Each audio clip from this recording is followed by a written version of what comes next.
नमस्कार, मेरा नाम है संजय कुमार। आप देख रहे हैं हरियाणा बुलेटिन न्यूज। बात करते हैं लोकसभा चुनाव की। हरियाणा में कांग्रेस की इंटरनल रिपोर्ट। 8 सीटें जीतने का दावा, 2 सीटों पर हार संभव। बीजेपी को किसानों की नाराजगी का नुकसान हुआ। हरियाणा लोकसभा चुनाव में भाजपा के बाद अब कांग्रेस की इंटरनल रिपोर्ट काफी चौंकाने वाली आई है। अब तक के मंथन में 4 सीटों पर पार्टी जीत मान रही है, वहीं 3 लोकसभा सीटों पर टक्कर कड़ी है। रिपोर्ट में सामने आया है कि 2 सीटों पर कांग्रेस हारने वाली है। इसके साथ ही आपके साथ गठबंधन वाली कुरुक्षेत्र सीट की रिपोर्ट अच्छी मानी जा रही है। इस रिपोर्ट में कहा गया है कि यहां भाजपा, इंडी गठबंधन और आईएनएलडी में त्रिकोणीय मुकाबला है। भाजपा ने यहां से उद्योगपति नवीन जिंदल, आप कांग्रेस ने डॉक्टर सुशील गुप्ता और इनेलो ने अभय सिंह चौटाला को उम्मीदवार बनाया है। हुड्डा भी ले चुके हैं एमएलए से फीडबैक। हरियाणा कांग्रेस और दिल्ली में पार्टी के नेताओं के मंथन से पहले पूर्व मुख्यमंत्री भूपेंद्र सिंह हुड्डा भी पार्टी के विधायकों से सभी 10 लोकसभा सीटों का फीडबैक ले चुके हैं। हालांकि पार्टी के 30 विधायकों ने गठबंधन सहित सभी 10 सीटों पर कड़ी टक्कर बताई है। विधायकों ने यह भी फीडबैक दिया है कि ग्रामीण क्षेत्रों में बड़े वोटिंग प्रतिशत से शहरों के मुकाबले कांग्रेस को बड़ी बढ़त मिली है। इसे उन्होंने आने वाले विधानसभा चुनाव के लिए अच्छा संकेत बताया है। विधायकों से फीडबैक लेने के बाद पूर्व मुख्यमंत्री भूपेंद्र सिंह हुड्डा कह चुके हैं कि हरियाणा में गठबंधन सभी 10 सीटें जीत रहा है। जीतने वाली 4 सीटों की इंटरनल रिपोर्ट में क्या है, आइए आपको बताते हैं। बात करते हैं रोहतक लोकसभा सीट की। पूर्व मुख्यमंत्री और नेता प्रतिपक्ष भूपेंद्र सिंह हुड्डा के बेटे दीपेंद्र सिंह हुड्डा को रोहतक से कांग्रेस ने उम्मीदवार बनाया है। वहीं भाजपा ने डॉक्टर अरविंद शर्मा को टिकट दिया है। इस लोकसभा चुनाव में यहां 65.68% मतदान हुआ, जो 2019 के मुकाबले 4.83% कम है। कांग्रेस की रिपोर्ट में इस सीट को सबसे अच्छे अंक मिले हैं। इसके अलावा रिपोर्ट में इस सीट पर जाटों और किसानों के विरोध का भाजपा को नुकसान होने की बात कही गई है। रोहतक से दीपेंद्र हुड्डा 3 बार सांसद रह चुके हैं। 2014 में मोदी लहर के बाद भी दीपेंद्र हुड्डा यहां से चुनाव जीत गए थे। इस बार अन्य सीटों की अपेक्षा कांग्रेस इस सीट को लेकर ज्यादा एक्टिव रही। बात करते हैं सिरसा लोकसभा सीट की। सिरसा में अन्य सीटों की तरह सिरसा सीट पर 2019 के मुकाबले 6.21% कम वोटिंग हुई। सिरसा में कांग्रेस ने कुमारी शैलजा को मैदान में उतारा है। कुमारी शैलजा यहां से पहले भी 2 बार सांसद रह चुकी हैं। इस सीट से उनके मजबूत होने की एक वजह यह बताई गई है कि उनके पिता चौधरी दलबीर सिंह सिरसा में कांग्रेस के बड़े नेता थे।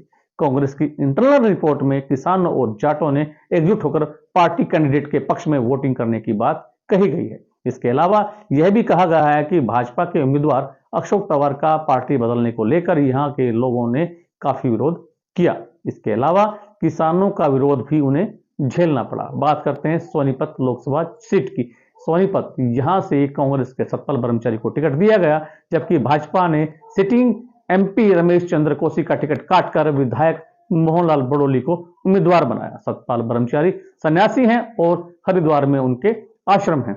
मूलतः वह जींद के गांगुली गांव के रहने वाले हैं। इसका इन्हें चुनाव में फायदा भी मिला है।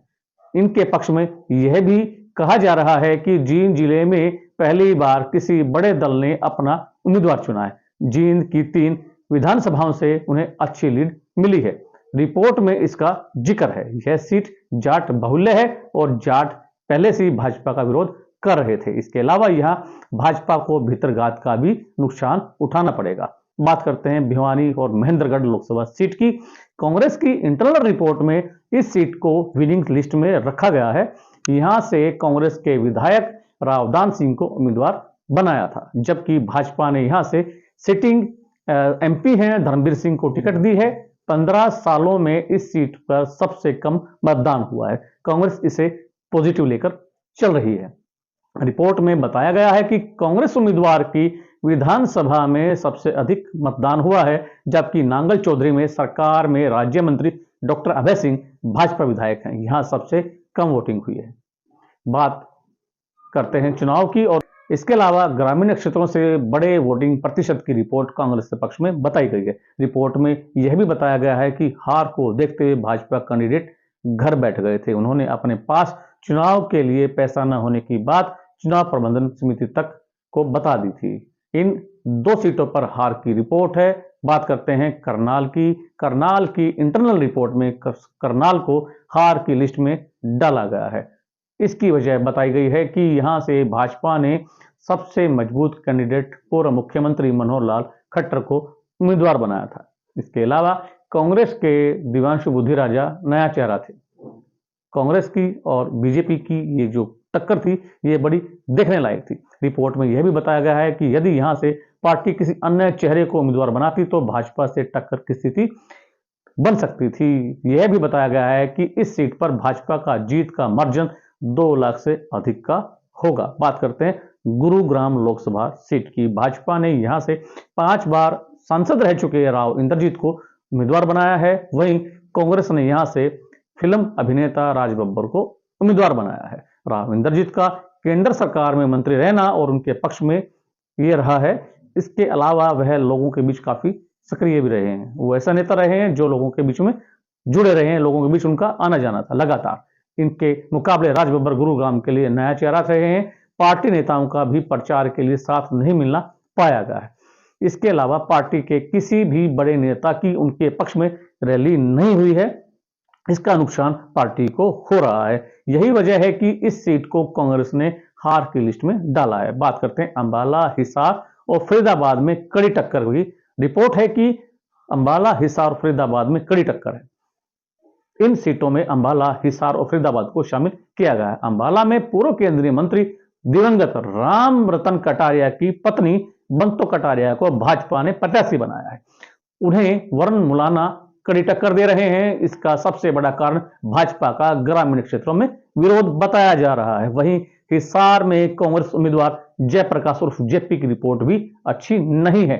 रिपोर्ट में बताया गया है कि इनेलो और जेजेपी के इस सीट पर मजबूत आधार के कारण कांग्रेस को काफी नुकसान हुआ है। साथ ही उम्मीदवार का चुनाव प्रचार काफी कमजोर रहना बताया गया। फिर बात करते हैं बीजेपी से रणजीत सिंह चौटाला यहां से मैदान में है।